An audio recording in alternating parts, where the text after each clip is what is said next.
Hi everybody, welcome to I'm Probably Playing This Wrong, and today on the channel, Martin's probably playing wrong a game called Rac Patrol. Rac Patrol. So this is a game of submarine warfare. So this game puts you in charge of a U.S. Gato-class submarine in World War II, and you're going on patrol, on a perilous patrol in the South China Seas against the Japanese Navy. And if you are a U.S. submarine in World War II, then your job is to sink Japanese merchant ships. And that's exactly what you do here. You're in charge of one Gato-class submarine, a diesel sub. This was before the age of nuclear-powered submarines. And you go on patrols. And you are on the hunt for Japanese merchant ships, and you want to sink them. But of course, they have escorts, they have destroyers with them, they have aircraft, anti-sub aircraft, and they're going to be doing their level best to sink you and to protect their ships. So, without further ado, let's take you through a quick tour of the components. So, the heart and soul of the game are these 48 cards right here. These are what's called the operations deck, and the cards look like this. And so you've got the periscope view, and then you've got all this information in these columns that kind of look like a sonar display. If you're looking at the individual cards, it can look very, very overwhelming.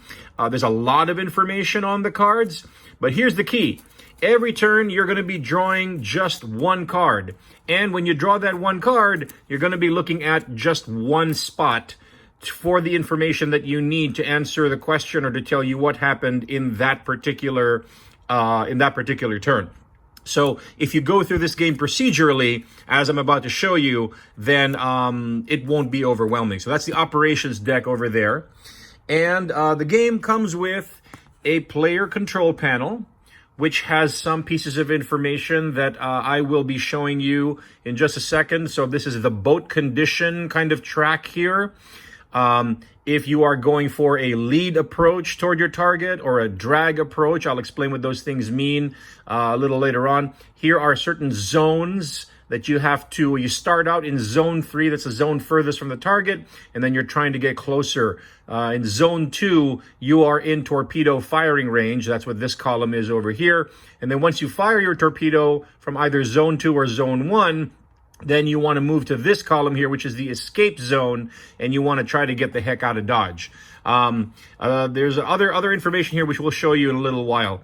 And then where do you record your score? So this Pacific Theater scorecard comes with the game where you put your score. Basically, every ship you sink has a number of victory points which you get to record here, and I laminated it so that I could use a dry erase marker to keep track of my score.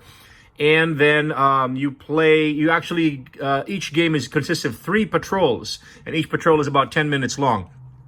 And so if you do 3 patrols, 6, 9, 12, all the way through 15 times 3 patrols, 45 total patrols, and you total up your score, then you have your campaign total if you so choose.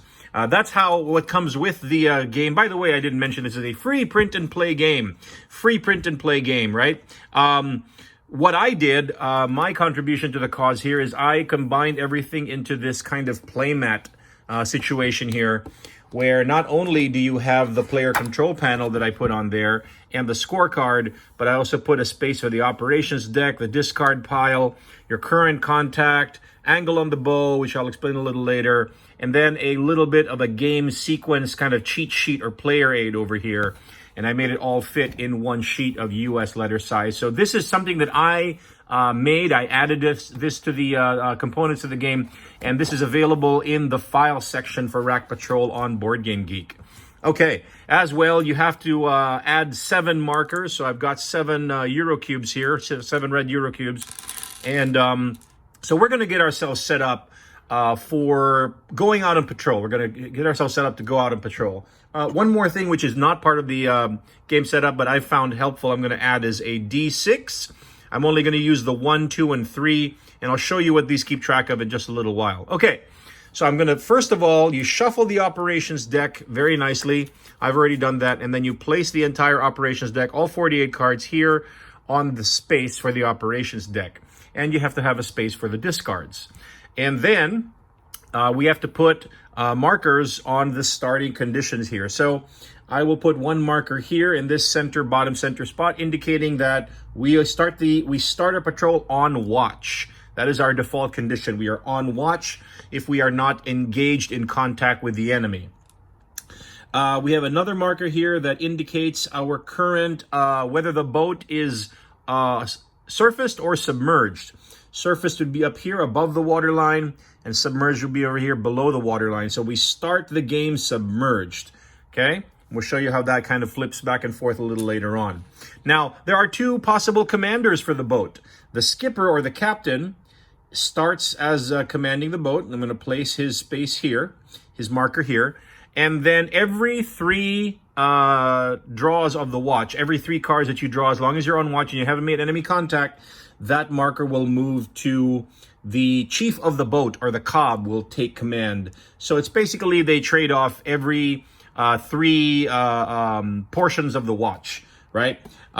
They have different abilities. The skipper or the captain's ability is to raise or lower one of these values to your advantage, which will show you how that works a little later. Whereas the cob's special ability, if he happens to have the con, is he can lower the damage that your boat will take from depth charges. Okay. Now, other things to keep track of. This is the amount of supplies that you've brought out on your patrol. And of course, you start at 100%, but that's going to be going down the longer you stay out on patrol. This is the crew status, and they start at 100% as well. And if your supplies ever get down below this space here, and you can't decrease your supplies anymore, then you have to start decreasing your crew. Essentially, your crew is going to start starving to death. Now, if both your supplies and your crew get to the end of the meters here, then this track here, which is your hull track, keeping track of the condition of the hull of the boat, is going to start going down. And if all those 3 tracks ever make it to the ends, fully depleted, then at this point the boat will sink. You've been lost at sea. Okay, so we don't want that to happen. So right now, all of those tracks start at 100%. And this is the final track that we'll be keeping track of here. This is the battery. So as I mentioned, this is a diesel-powered boat in 1941 in World War II. No nuclear power yet. So on the surface, the boat operated on diesel engines, and underneath the water, it operated on battery power, which starts at 100%. But that also gets depleted. Okay, and so basically, once you're running low on battery power, then you have to surface and run the diesels to be able to recharge your battery so that you can go back underneath the water. Okay, so that's your starting conditions in terms of your markers here. And so we're ready to start our patrol. So how do we start our patrol? Very simple. We draw the first card, and then we take a look through our periscope. That's this section right here. So looking through our periscope, we see no contacts. Everything's clear. All is quiet. Okay, so here's how we resolve this. This gets discarded. Okay, and then we change the status of the boat. It was submerged. Now we are on the surface. That was the first part of our watch. Okay, we are on watch. Great. So let's go to the second part. We are still have no contacts. Everything's quiet so far here on our submarine. So we discard that. I'm going to move this to 2, indicating that we've pulled 2 cards. And then we're going to go back underneath the water with submerging the boat. We are drawing another card here for the third leg of our patrol. All right, so now we have a different thing here. Basically, this is a diminishing supplies icon. And so what this means is if this comes out while you're on watch, you resolve a card like this exactly like you were on watch, but you also have to diminish your supply level. So we discard this card. Our supplies go down from 100% to 75% over there. And then we change our depth once again. And we now are at number 3. Okay, oops. So now that we have drawn 3 cards and we've resolved 3 cards on watch, then we have to change command of the boat. The skipper goes below decks, and now the cob is on command.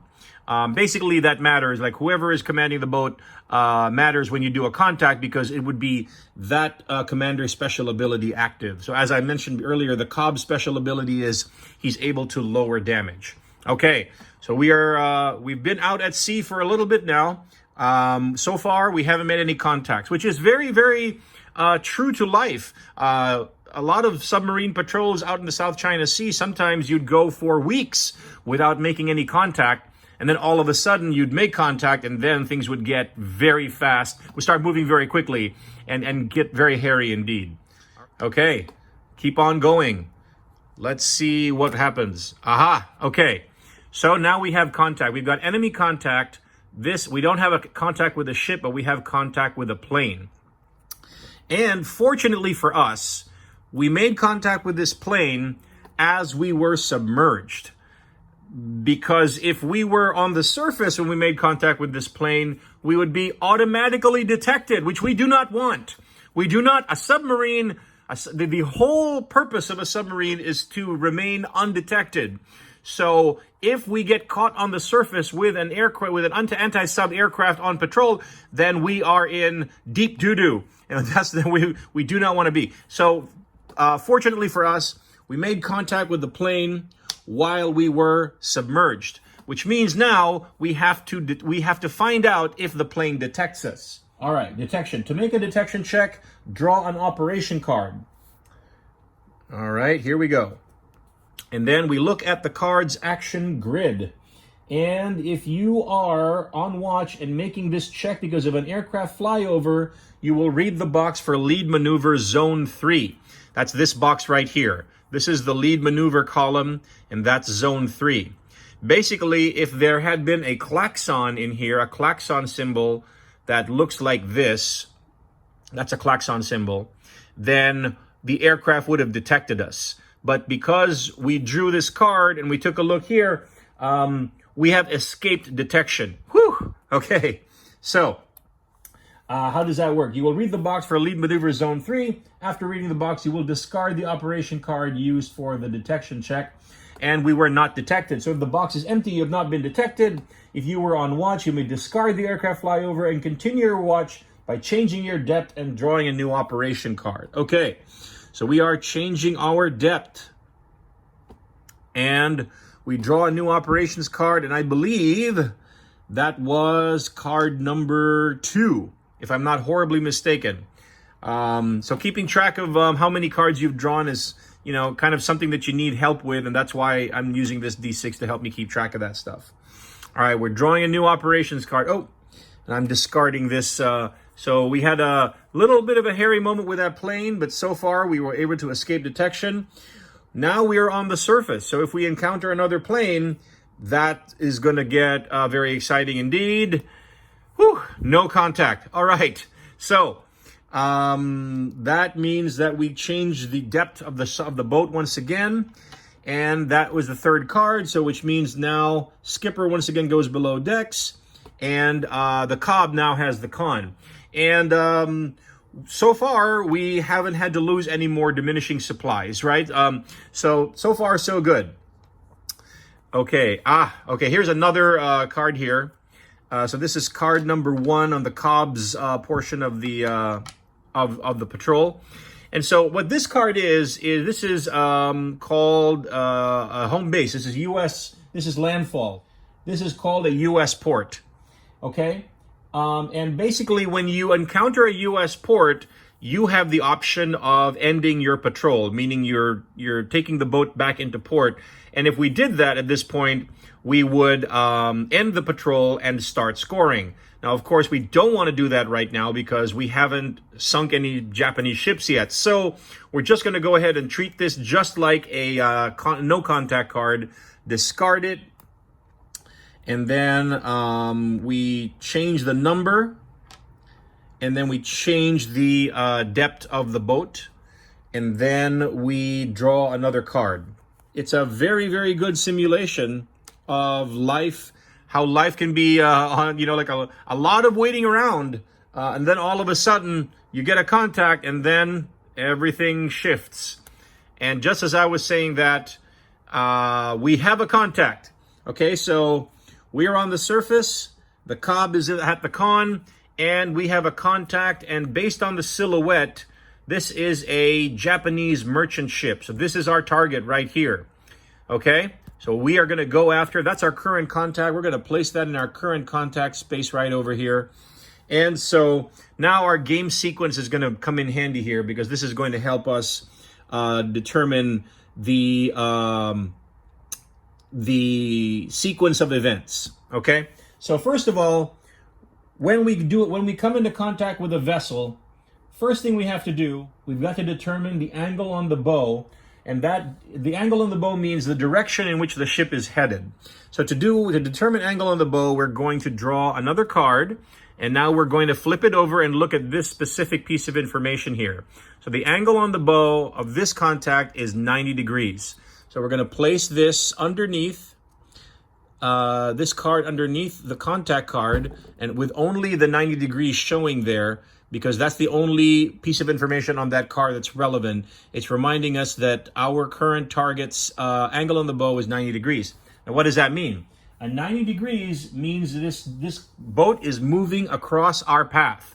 So if this is our submarine, the target is crossing our path like this. And so we have an option. Do we want to kind of aggressively get in front of it to fire, or do we want to fall in behind it, right? That is the decision that we have to make.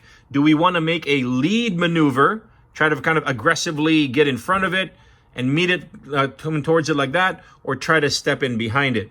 So a lead maneuver, the more aggressive one, you can close distance much, much faster, but it's also much more dangerous for you because you have a higher chance of being detected by that submarine, by your target. Whereas if you do a lag maneuver, it can take longer, and you run the risk of breaking contact, but it's also safer. So right now, our sub is in good condition. We're undamaged. We have high supplies. We have to make a decision. Are we going to we were not detected.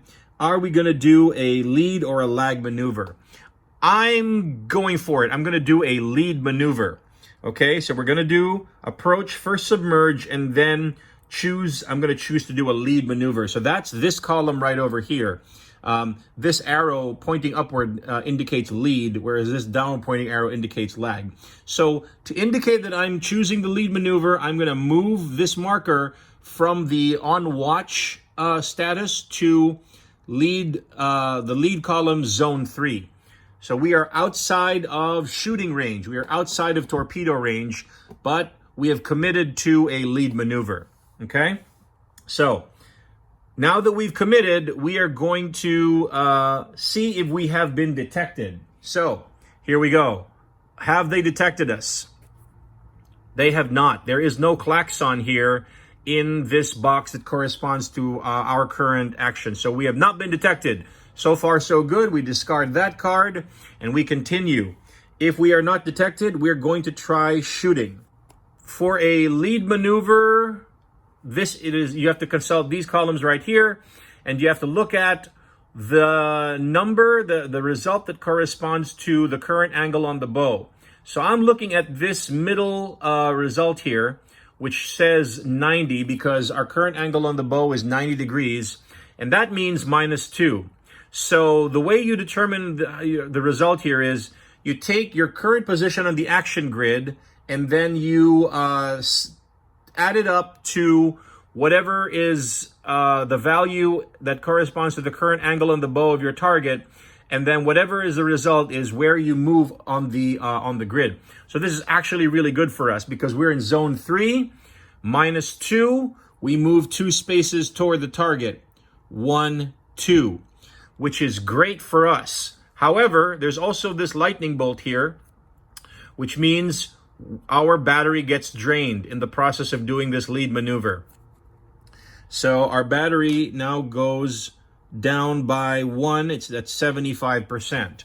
Okay, but you will notice that we are now in zone 1, which is a prime place to be able to fire our torpedoes at the target. So we are ready. We we have closed in, and we are ready to fire a torpedo at the target. To make an attack, slide the action condition marker horizontally into the attack column, leaving in its current range row. And then draw an operations card. So we're going to slide over here to this picture of a torpedo, and then we're going to draw an operations card, and we're going to check the symbol in that same box that corresponds to where your action grid marker is connected. And sadly, what this means is that we missed. We did not, we fired a torpedo, but it did not hit, because otherwise there would be a symbol there that looks like this that would indicate that you made a hit. So unfortunately, we missed. We fired and we missed. And again, that is true to life when it comes to submarines in World War II and torpedo technology at that time. The Mark IV torpedoes that the Gato-class submarines were loaded with did not have a very high reliability rate. So sometimes you could maneuver your submarine, you could spend hours maneuvering your submarine into prime firing position, and then you fire the fish, and then nothing happens anticlimactically. And that's exactly what has happened in this case. So what happens? So now the enemy knows where we are. So now we have to escape. So how do we escape? You are forced to escape when you are detected for any reason. And definitely, if you fired a torpedo at a target and you missed, the target now knows their sonar has picked up the unmistakable noises of your torpedo. So that submarine and its escorts and its ASW aircraft are now converging towards you. And now you have to escape. So how do we escape? We need to move our marker over here horizontally to the escape column. So now we're in escape column 1. We need to draw a card and see what happens. Okay, here in escape column 1, zone 1, it is clear, which means so far nothing has happened. They have not detected us. They know we're there, but they haven't found us. That's what that means. So that is a very good thing. And so what we need to do is we now need to, because they haven't caught up to us, we now move one marker away from the ship. We're trying to get beyond zone 3 here. If we're able to get our marker beyond zone 3 here, then we would have made good on our escape. So now we're going to draw another card here and find out. So there's nothing going on there. And these numbers mean something. I have to check what these numbers mean. If you are submerged and you are drawing for a surface ship counterattack, you will consult the counterattack box corresponding to the zone you're in. This may be adjusted if the surface ship is a merchant or destroyer. Merchants force you to consult the box that is one position lower than your actual condition. You incur damage. The number in the box is the number of increments by which you must reduce the condition mark. Oh, I see. Oh boy.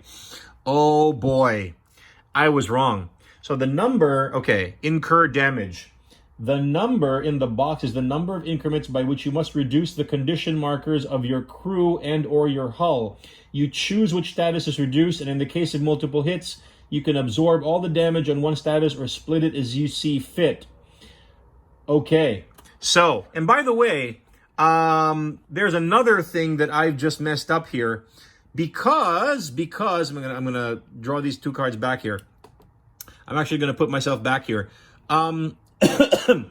If you are checking for damage against a merchant ship, which we are, this indicator here means that you consult the box for detection and damage that is one lower than the box you're currently in. So this could actually work out for us. So I'm going to put our status and crew, our hull markers back up here. So we used to be here, and that would have been a 3, but because we're up against a merchant ship, that slides down over here.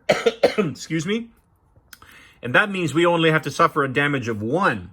Okay, because this guy's defenses are not as aggressive. So that's actually a lot better for us. So we'll take 1 damage on the hull. Okay. And then this one, where we had made it to zone 2, we actually have to slide down to zone 3.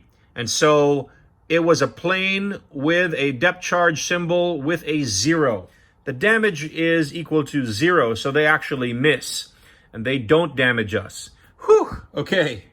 So, that's how much damage we suffered, and then now we're able to get to Zone 3, and in Zone 3, because we're up against a merchant ship, they force us to consult below Zone 3, and there's nothing, so we've effectively escaped from this dangerous situation. Whew, okay. That got kind of hairy, but we got a shot. We were able to take a shot. Unfortunately, we did not hit, and the boat has taken a little bit of damage. Our battery is a little bit depleted. Our supplies are depleted. And so now that we've broken contact, now we draw a card to see what happens. Do we get back on patrol? We absolutely do. So that means we go back on patrol. So this contact goes away. We escape them. We discard that. And now we go up to the surface. And now we resume our patrol from before we made the contact. Now the captain is back in command of the ship. And now that we are on the surface, we're able to run our diesels, which means we are able to recharge our batteries 100%. But of course, this damage will stay and this loss of supplies will stay.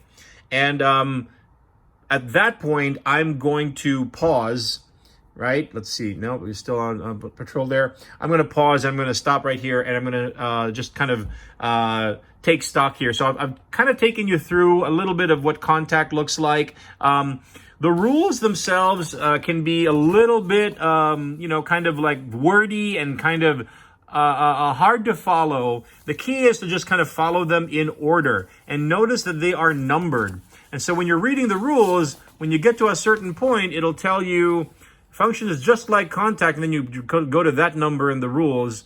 And then, so basically it's it reads almost like a military manual, which is, I guess, the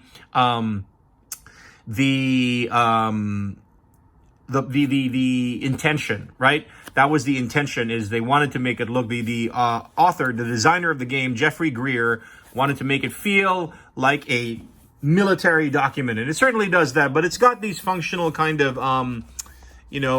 diagrams that help you understand what's going on. So, I'm going to wrap up by saying that Rac Patrol is a fun little submarine simulator, tactical simulator. You are in charge of one submarine.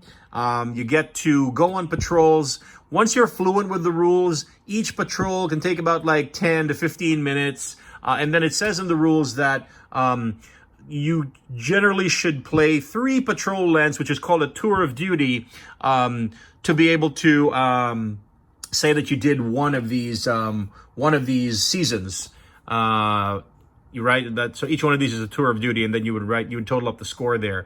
And then if you wanted to, you could play a campaign. You don't have to play a campaign. You can just play like individual patrols, but it's kind of fun to kind of, keep track of your score. And then at the end of it, well, how did your boat do throughout the entire campaign, right? Throughout the entire kind of World War II.